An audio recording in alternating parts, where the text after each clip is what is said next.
Hello, and welcome to 50 Shades of Green by Climate Group. I'm Phil Kehoe. In this episode, Climate and Culture, Stories of Survival, Resilience, and Renewal, our very own Adam Lake speaks to three guests working to elevate climate action across music, photography, and public art. To celebrate the launch of Climate Week NYC's events program, and for insights on what's to come this year, we hear from A.Y. Young, Chief Executive Officer of Battery Tour, David Campany, Creative Director at the International Center of Photography, and Audrey Decker, co-founder of Street Art for Mankind. Without any further ado, let's kick it over to Adam and start the show. Hello and welcome everyone to today's LinkedIn Live event, Climate and Culture, Stories of Survival, Resilience and Renewal. I'm Adam Lake. I lead communications at Climate Group and the US lead for Climate Week NYC, and I'm thrilled to be your host for this powerful discussion which we'll be having today. Now, if you didn't already know, Climate Week NYC launched this week, so you can already register events and be part of the biggest climate event of its kind in the world.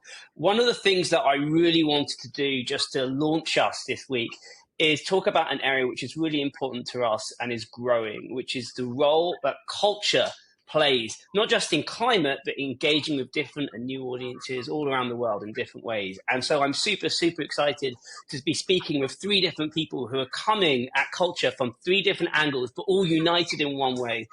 They're engaging with new audiences, and all three of them have some really awesome, exciting things coming up at Climate Week NYC this year. This is the first preview we have done of things which will be launching during the week. So you're going to hear his stuff that you can't hear anywhere else that you have never heard of before. So let me introduce them. We have A.Y. Young, CEO of Battery Tour and a UN Young Leader for the SDGs, who's electrifying the climate movement through music and clean energy. We've got David Campany, who is the creative director of the International Center of Photography, whose work explores how visual storytelling can shape our understanding of climate and culture. And Audrey Decker, co-founder of Street Art for Mankind, blending activism and artistry to transform public spaces into calls for climate justice. Now, I'm not going to tell you about their work because they definitely know their work better than I do. So without further ado, let me go to you, A.Y. First of all, tell us a little bit. What is the Battery Tour? What are you doing? What can we expect to see this coming September? Yo, what's up, man? I'm so happy to be here and so honored. You two guys are world changers. So it's so blessed and honored to be with you and Adam. But yeah, man, I mean, the Battery Tour is music for impact. We're the world's longest running clean energy concert series. We've done 959 concerts powered by clean energy. You know, batteries, technology is beautiful. So can't wait to bring the Battery Tour to Times Square, take over Times Square, and bring this message of like how we can use music and sports and culture to drive impact. And you've been involved in Climate Week NYC before. What was your experience of what sort of audiences did you engage with? What did you take away from that experience before? Yeah, for me, we're reaching mass media. Like the last concert I did in Times Square, we took it over. I teamed up with Bill Gates, Bill Clinton, Matt Damon, so many, and we took over Times Square, and we reached 1.8 billion people. But I think I think what I'm doing is bringing the messages of these sustainable development goals, because I am a young leader for the UN, and a lot of youth, especially people in America in general, may not know much about sustainability or these global goals, or how they can be this outlet for change, as we say, and take an action. And I think I use music and culture, like sports, and music, to kind of combined it, and kind of through the performances, through the music, through this decarbonization music and album, I'm able to connect to youth and people and get them to take an action. I think what's different about the Battery Tour too is we don't just do the concert with clean energy, and we don't just do that. We have the impact side. So every concert has been a platform to help kind of fund, build, promote, develop, and deploy solutions to people who need them. So we brought energy to over 17, 18 countries around the world. We've helped fund so many organizations and provide a platform for the NGOs, leaders, and organizations that do the work. So I think that's what I like about the Battery Tour is it's not just a concert, but good stuff happens. You know what I'm saying? So let's jump just a few blocks westward from Times Square and go to Hudson Yards. Now, for those who were at Climate Week NYC last year, you'll already have seen a lot of the work that Street Art Mankind have been doing. Some of the most biggest epic murals you'll ever see in your life. So, Audrey, could you just tell us a little bit about what you were doing last year and what you're planning to do this year?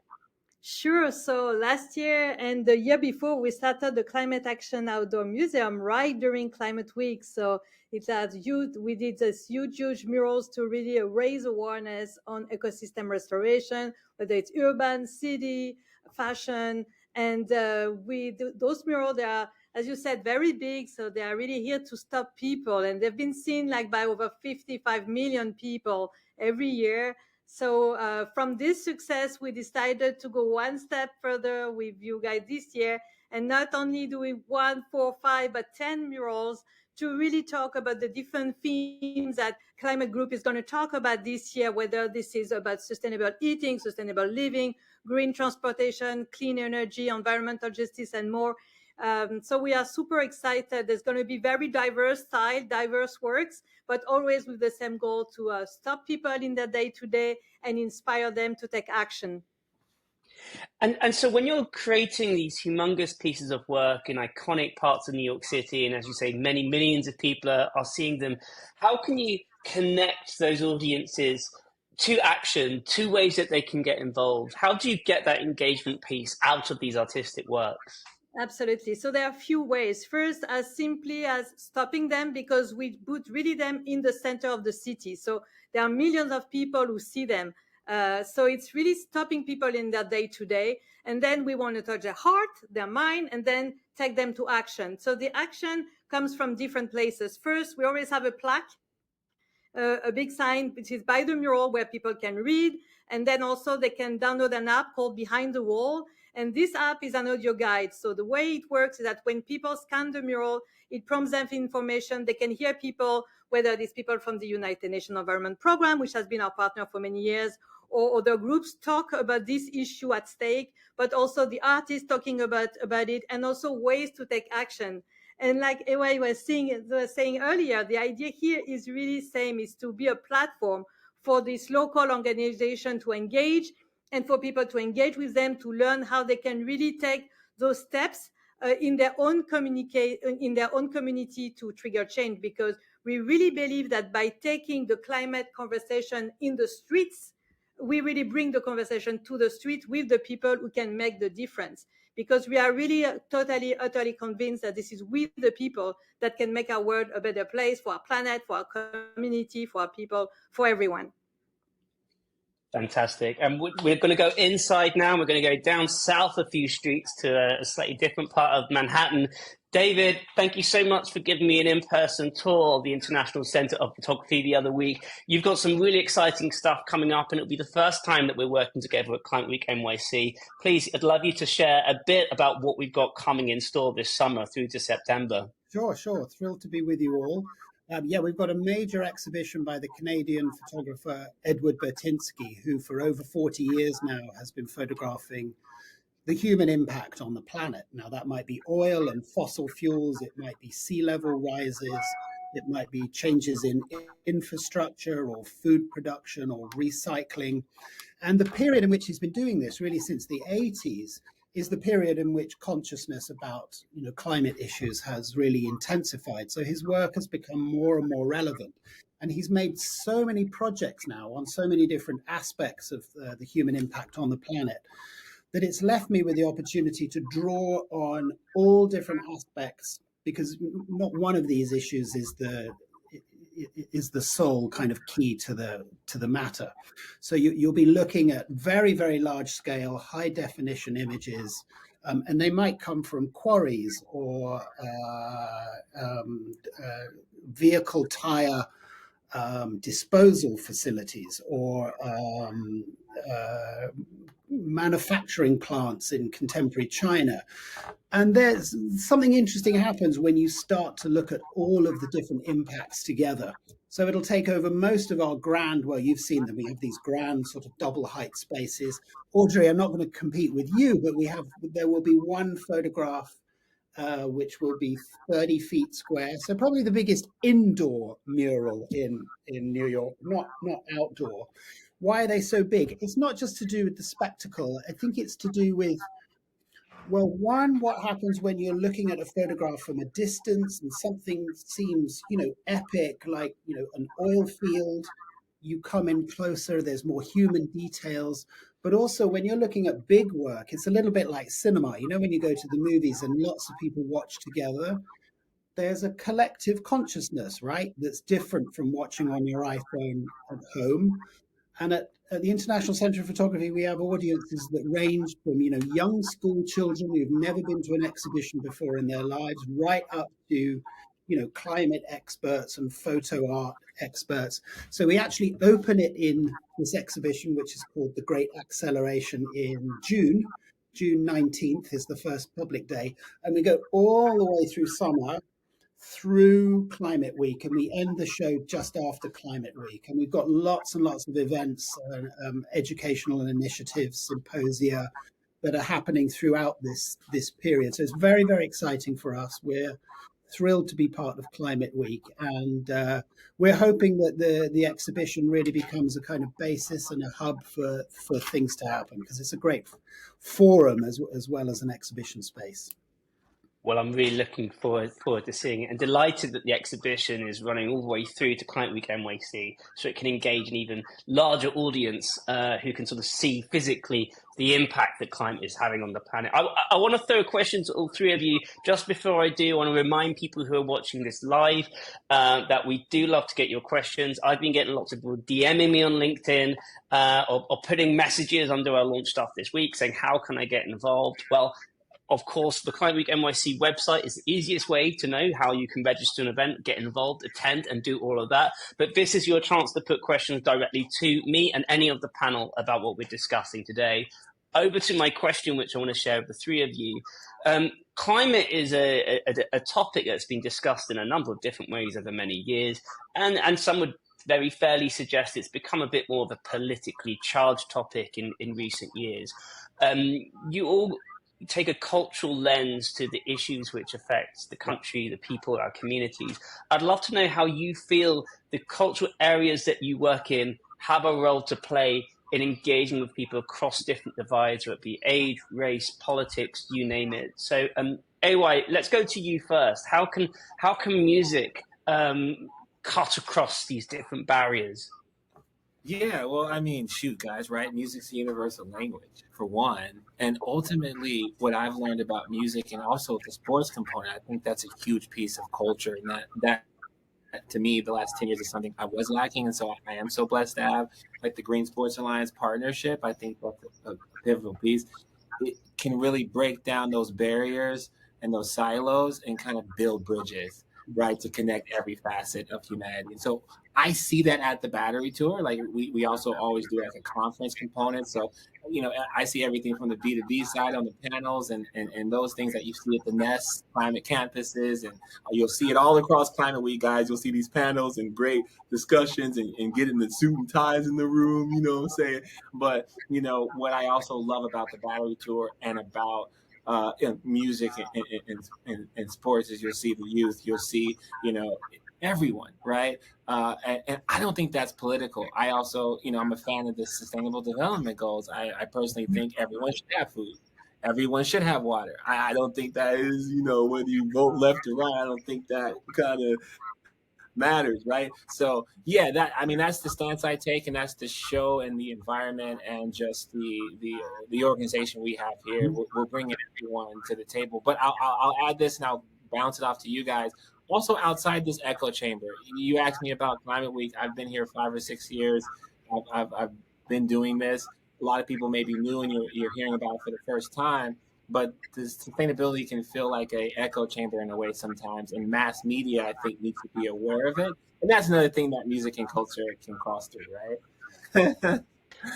Absolutely. And I saw a post I think you did yesterday or the day before, AY, where you were saying, and I completely agree with it, we need to get out of this echo chamber. We need to connect with real things that are being done, real progress. And you post some pictures of some things that you're doing. Like, what would be your advice for people who are thinking, Yeah, I do want to get out of my echo chamber. I don't quite know how to sort of break it. What's your sort of experience of this? Yeah, well, I mean, I think it's got to be through radical collaboration, right? And genuine. It's got to be authentic. But that's how it's got to be. Is we've got to stop, doing business as usual. And we're seeing this in the nonprofit. We get nonprofits calling all the time because obviously the Battery Tour is all about direct funding from the concerts directly to organizations that do the work. And we're on this road to 1,000 and the Guinness World Record and all this attention. So we're getting more calls than we used to get. But also, I think when you look at even the climate in terms of the current presidency, and some people like it, some people don't. I see a lot of organizations struggling with fundraising or struggling with some of these different things. But I think through collaboration and working together, well, we can do this. But it's going to take that. It's going to take some radical collaboration and some movement in different directions, maybe a little bit different, to do it. Brilliant, thank you, Audrey. Over to you. Yeah, well, I mean, as you said, for sure, art, whether it's music or whether it's our big murals or even photography, is a universal language, which is practical on a political standpoint because it speaks really all colors. And even you see it, when you have media, for example, I'm right in Chicago, we're doing something about the environment where I have all scope of media who are coming and asking us questions. So it's not one side more than the other, actually. It's really everybody, which could seem surprising, but that's okay. So I think when it comes to beauty, inspiration, unity, I mean, we are one humankind, and that's probably why our name is Street Art for Mankind. And, mankind and us, the humanity, it's not about politics. It's about taking care of our next generation. It's really about our children, and we all care about our children and the next generation and the legacy that we all leave as a human community. So I think it's really part of that. I think that there's something, for example, when we do the unveilings, there's always people from all walk of life. And remember when you came last year, when you spoke and everything. And there's always a very strong excitement from people. And they're happy to get together. And I often hear them to say, we're tired. And sometimes, they come from different walk, and they say, we're tired about those conversations because we, the people, we agree on what is really important for us.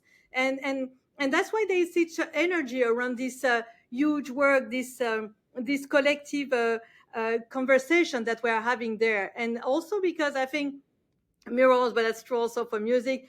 It really goes, and I said that earlier, but I want to say it again because it's really important to me. It doesn't go to the brain immediately. It really goes to the heart. Mm-hmm. And we all share that excitement in our heart. And for example, we also work on the United Nations Sustainable Development Goals as a whole, the 17 of them. Sometimes we even talk about, hard stuff like child trafficking. Actually, that's how we started originally, and we continue to fundraise and rescue. And, honestly, there are subjects, of course, some environmental subjects are hard to talk about, but let alone child labor and trafficking. So you can really engage and bring people to conversation they're not necessarily willing to have originally when you really talk to their heart. Because once you open their heart, everything is possible. And then everybody is chill enough and on a certain level to think, okay, what do I think about that? How do I want to make a difference? Nobody is judging me for what I think, my political view. It's just about what, as a human being, what do I want to leave as a legacy? What do I want to bring to this conversation, which is a human conversation? And that's why also I agree. It's not really about politics. It's really about beauty, humanity, and unity as a whole. Brilliant. Thank you, Audrey. I totally agree with that. And just as a quick follow-up with you, how do you find the right artists to engage with on these massive murals? Because you're trying to balance people who can create this beautiful work, but also tell a story that links these complicated issues in a more simplified storytelling way. How do you do that? Well, first, because in terms of global vision and storytelling, we work also with the people of community. We work with you all. We really think about what we want to talk about as a curators. And then when we come to the theme, then we think, who will be the best person in an authentic way to talk about it, and who has also, as you said, the capacity, because obviously if you do a 20-story high mural, you have to find some certain artists who are able to do it. So, and another part also is to bring diversity. We are creating outdoor museums, and outdoor museum require diverse style, diverse arts, diverse hearts too. So this is really a mix. It's true that it's a kind of a interesting mix of different parts, the expertise of the artist, what also is he or she is passionate about, um, and how their work is going to fit in that also in that ecosystem, in that environment, because there are some artists who are going to fit great on a mural in London and they will not look that good in a mural in Paris or another city. It really depends. You really have to get this right balance, because as we always say, at the end of the day, when we leave as a curator, or maybe the artist is from the community, or maybe it's from somewhere else, anyway, it stays with the community. So we want to make sure that, if we have 10, 15, 20 murals, people are going to have their favorite. They're going to go to that. That's going to be their baby. They're going to be the thing they look at every day, or they want to be inspired, or that make them relief and feel better when they have, an issue in their life. So it's that connection we want to create with the people of the community, because at the end of the day, this is really for them that we are doing what we are doing. Yeah. And David, what's your take on this? It's interesting. My mind is buzzing from what AY and Audrey were saying there. I mean, we're all in our different ways, whether it's music or street art or photography. If anything claims to be some kind of universal language, it's these things, right? They're just part of everyday life. At the same time, as Audrey points out there, none of us know exactly what the best way to communicate is. And nothing works universally for everyone.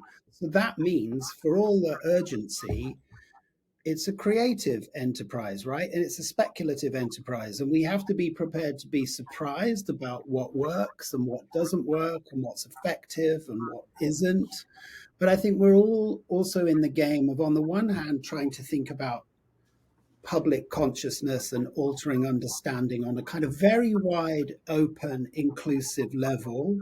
And then, as AY said, sometimes you just want to be able to communicate with the suits and the ties, right? The small handful of people who are able to make policy change. And the interesting thing about Edward Bertinsky is he's always thought in both these ways. I mean, his work is incredibly accessible, and there's any number of entry points into thinking about what you're looking at, these often epic pictures of really quite awful things that are happening in the world. But he's also very keen as an individual to cultivate relationships with governments, with politicians. Sometimes, trying to be very targeted can be as important as being very, very broad about it. But I come back to this point that, culture is by its nature creative and experimental. There are no tried and tested ways, even though we think we're working in universal languages. There's no sure way of getting through to the universal human, whoever that is. Everybody's very different in their own ways, and they bring different associations to culture with them, and you have to be kind of mindful of that. So it's always a challenge, and it's always, as a curator putting together exhibitions, I have to be prepared to be surprised, to be wrong, to have my expectations overturned and be able to respond to that. So I'm always balancing what feels universal with what feels kind of unknown, right?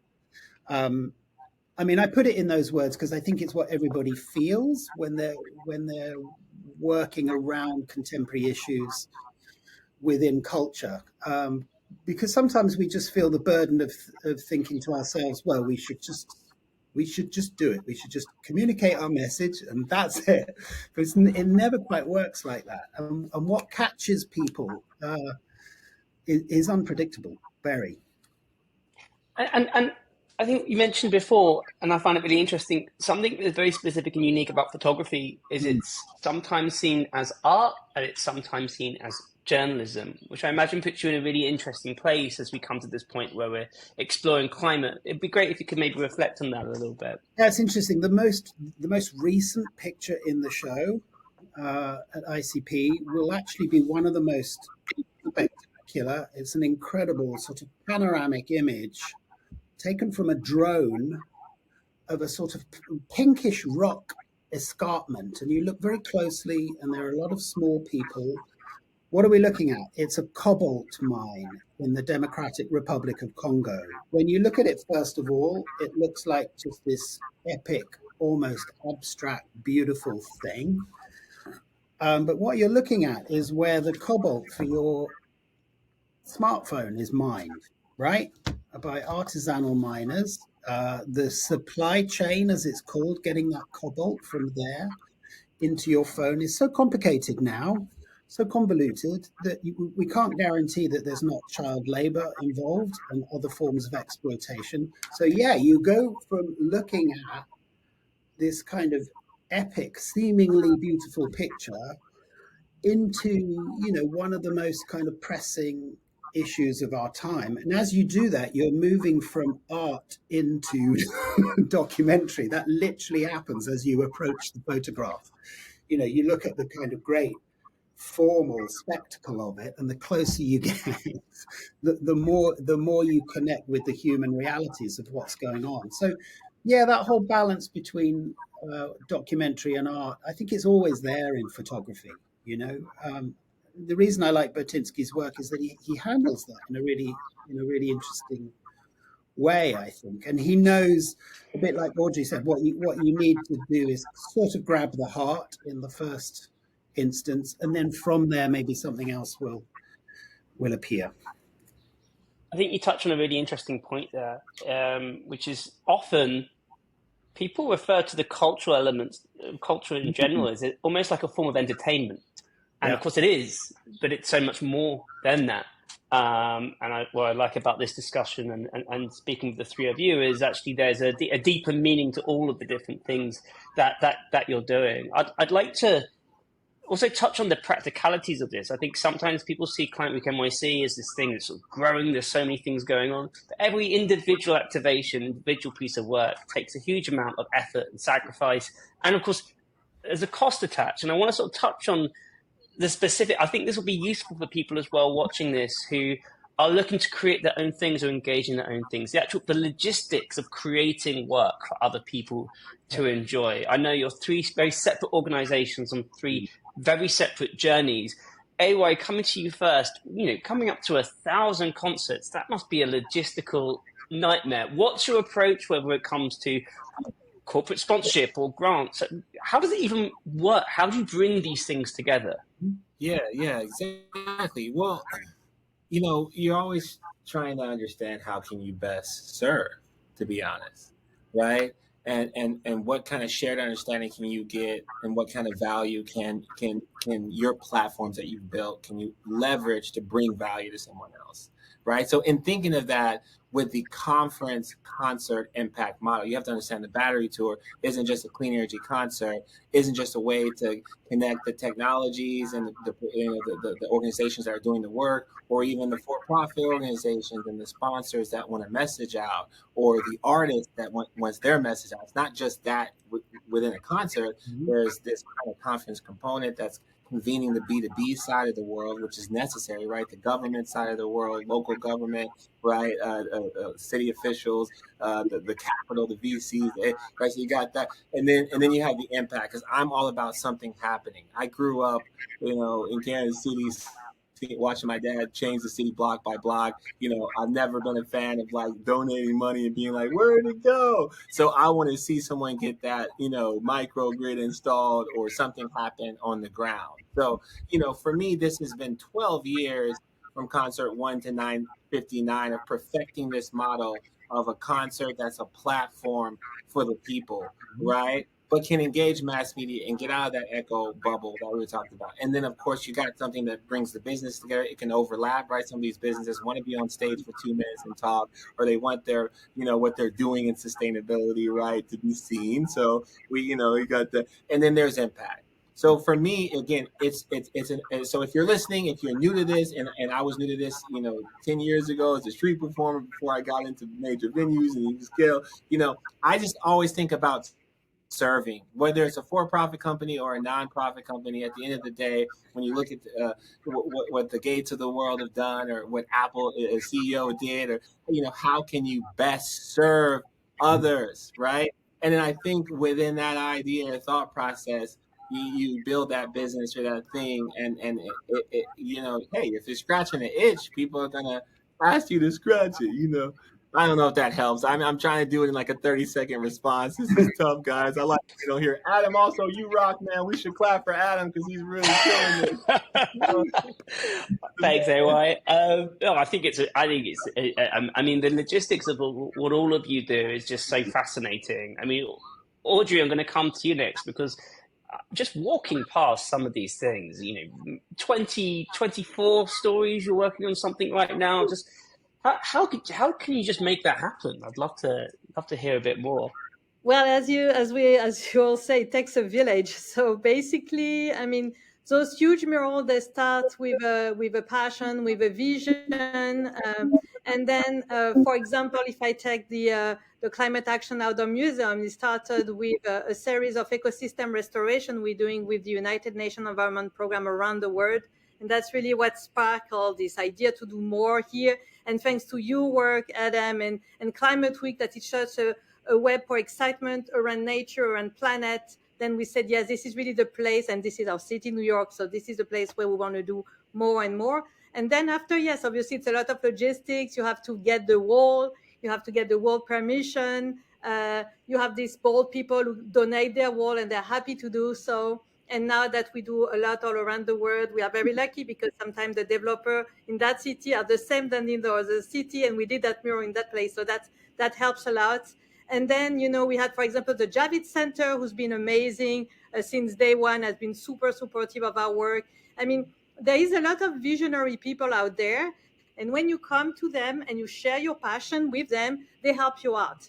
And but in our case, yes, it's the wall, it's the artists, it's the funding. The same, we work also with foundation, but also with corporation who like to get the word out about what they do as sustainability. But most of them, I would say, are really here for the community, the reviving, the beautifying of places. So it's really about, yes, to leave those big murals that are going to be a lasting gift to the community and to the cause. We need to bring all these people together. And you have been a great instrumental piece of it. I mean, from day one in New York. I mean, Adam, you are for us, for me, an icon of what can be done in terms of passion and logistics. We're embarrassing. But I think you really touched on something really interesting there, which is collaboration. And one of the things I find absolutely fascinating, New York City is one of the biggest, most complex cities in the world. And it's so funny how small it seems sometimes. You're talking to someone that owns a building in one place, and suddenly you've got a massive climate clock in Union Square, where you're dealing with an artist and they're doing something else over here. It's that thing where, like, and this is a piece of advice to anyone who's watching or listening to the podcast, if you're trying to come up with events, just going to as many things as possible and speaking to as many people as you can. That's where magic happens. You don't need to have a plan for everything. Just try and know a little bit of everyone, and it all sort of comes together. Yeah. Because we're talking, Audrey, it's about taking massive buildings out in the public, and AY, you're sort of setting up concerts, including in Times Square later this year. David, I suppose you're coming at this from a slightly different angle because you have a gallery space. It's a very different format. How's it a different experience for you? Well, the interesting thing is, because photography is so available, and you can make a photograph without thinking about it, without seemingly any cost, or you can make a photographic exhibition that costs an awful lot of money, right? Have a high-end printing and framing and all the costs of running a space. So yeah, we have to think very carefully about that. It's not a cheap date running an exhibition venue. in the heart of New York. And Ed Bertinsky, interestingly, has always had, it's not just him, he's his own village of people. He has a studio in Toronto with various people helping him. We've been working with their fundraisers, collaborating with our development team here at ICP in order to make it happen. And it has to happen at a certain cost because the money doesn't come from, it doesn't grow on trees. But sometimes, I'll pivot and I'll do a show which can be just as effective as photocopies or, very cheap inkjet prints or projection. I feel sometimes things just have a cost to them, and you have to do your best to raise the funds to do them that way so that they're not compromised. But then other things can be much, much lower cost and much more nimble. And that's my background. I started off, my kind of artistic career making work on billboards that were not strictly on the right side of the law. I was kind of adding things to them and doing things like that in my 20s. I think we need to hear a bit more about this. Well, that's all about being as effective as you possibly can be with the least money and the least connections, because I had no money or connections. But at the same time, I'd go from doing, putting up, altering billboards to, walking into an amazing exhibition, which can be just as powerful. And I know full well it's had to cost a lot of money. I mean, I remember doing a show that was all about the depiction of work, laborers working. And one of the pieces was by a very famous photographer called Jeff Wall, and it's a framed photograph, and it's 4 meters wide. In the same show was something that I thought was just as important, and it was something that was in a magazine in 1946. The Jeff Wall is insured. There's only 2 of them, and it's insured for $700,000, and it costs a lot to ship it. The magazine I bought on eBay. But in a way, that's photography. If you want to show one, you have to do it the way it needs to be done. And if you want to show the other, I juggle this kind of stuff all the time. It's why I'm so fascinated with photography, because we could all say this in our own ways. We're working kind of slightly outside the standard hierarchies of culture, right? Which puts museums here, galleries here, and books here, and magazines here, and the internet is always regarded as the kind of mud of culture. But we know that something like music or murals or photography totally scrambles that hierarchy. It does completely.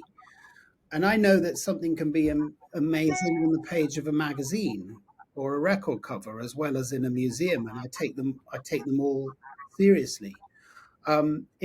That just comes with photography. But I'm sure AY and Audrey would say the same about the fields in which they work. The things that we think of as universal are also the subversive ones that totally scramble and make a nonsense of these horrible hierarchies of culture that we live in.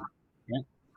I think you touched on something really interesting there, Sorry, which I'd love. It's a mini lecture. I didn't mean it. Oh no, absolutely fascinating. And you touched on something I'd love for us to explore. I know we're absolutely coming up to time, but there's one thing here which I think completely relates to everything that we're working on at Client Week NYC as well, which is, as you say, there is no reason why, David, your exhibition can't be an Instagram reel. AY, you can't be singing on YouTube, or there are ways that people can engage with this stuff online, on the internet, not in person.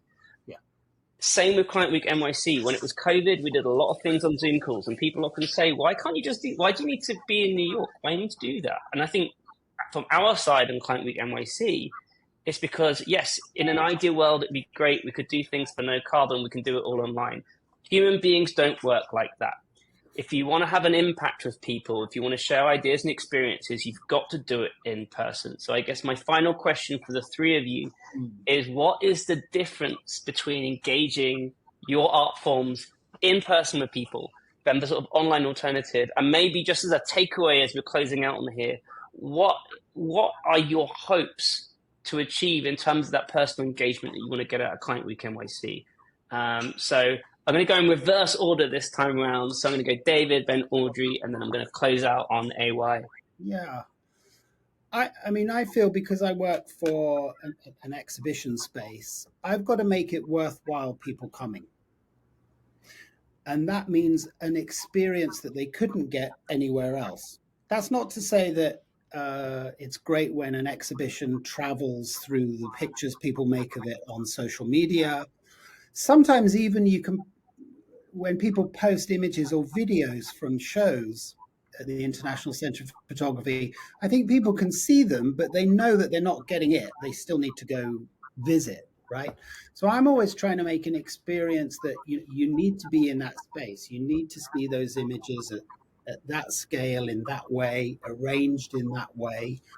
But I'm very well aware that there are always secondary audiences, right, which are social media audiences, which are interesting in their own right.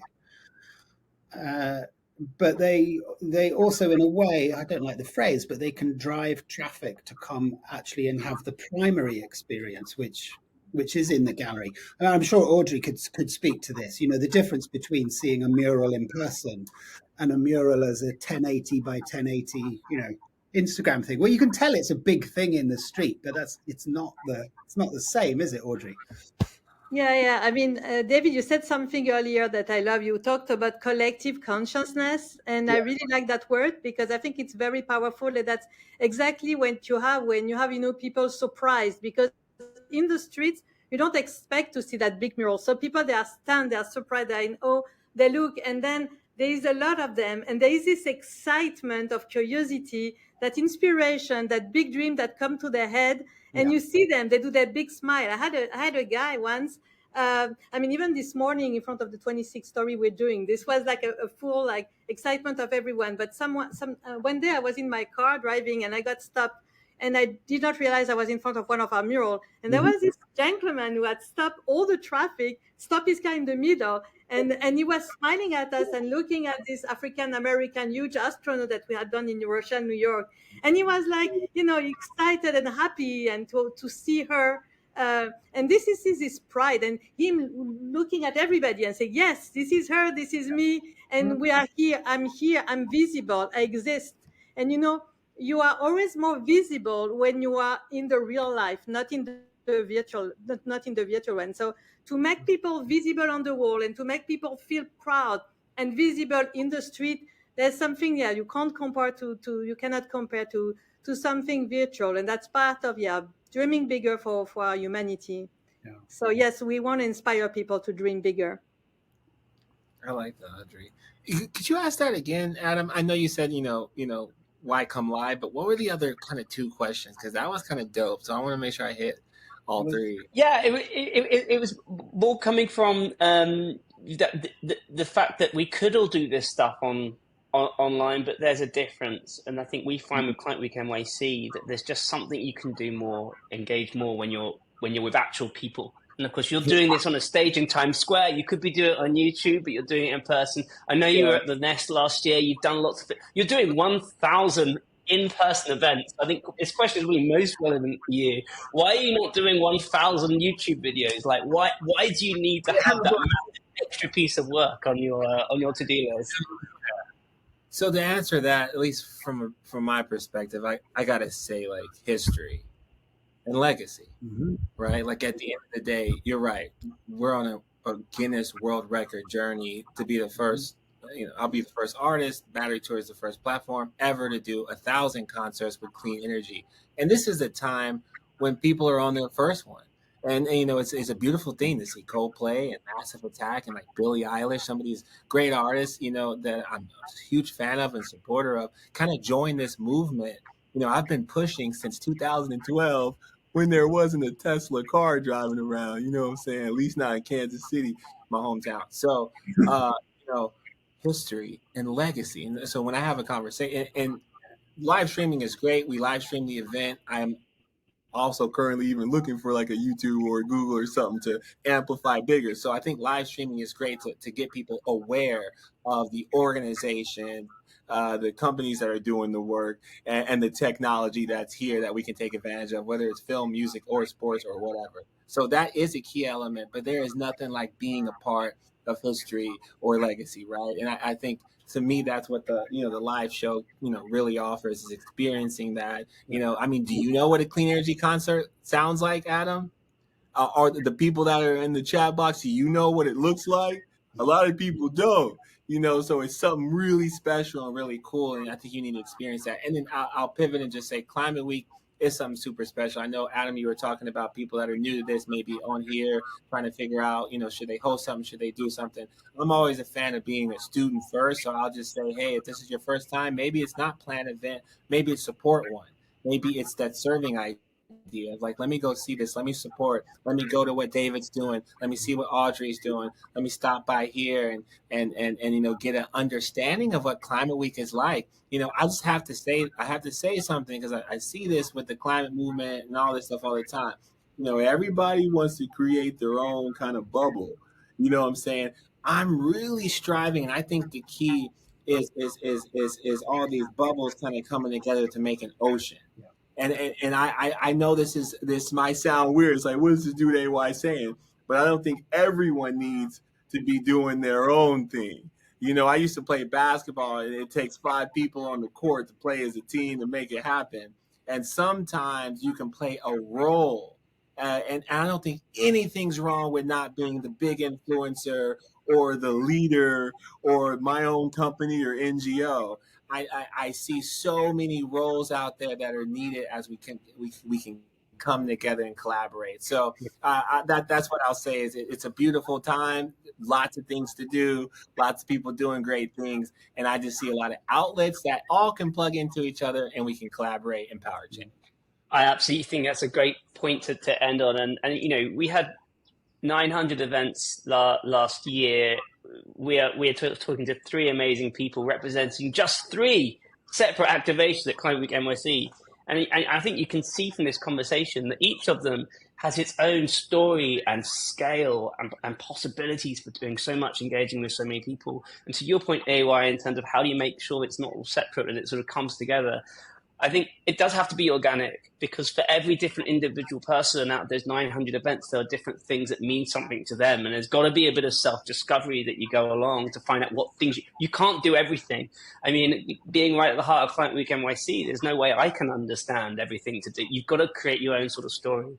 And I think it's been fantastic that today you've all shared with us your part of the story and what you're doing. And I really hope that, people can start registering events from this week. In a few weeks' time, we're going to start publishing that calendar listings. And I would say to people, do go out there, do engage with others, try and make your bubble bigger, join together with different people. That's the best way that we can make the most impact at Climate Week NYC this year. And I really hope everyone's enjoyed this conversation and finding a bit more about some of the cultural activations that will be taking place.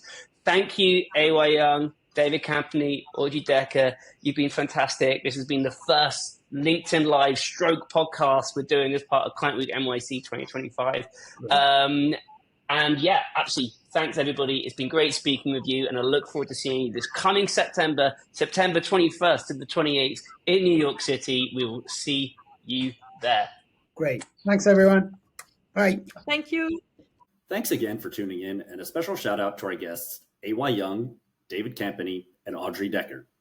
Note that many of these episodes are also broadcast live on LinkedIn, so make sure to head over to Climate Group's LinkedIn page and join in the conversation for the next one. For more climate action insights, make sure to rate, review, and subscribe wherever you listen to your podcasts.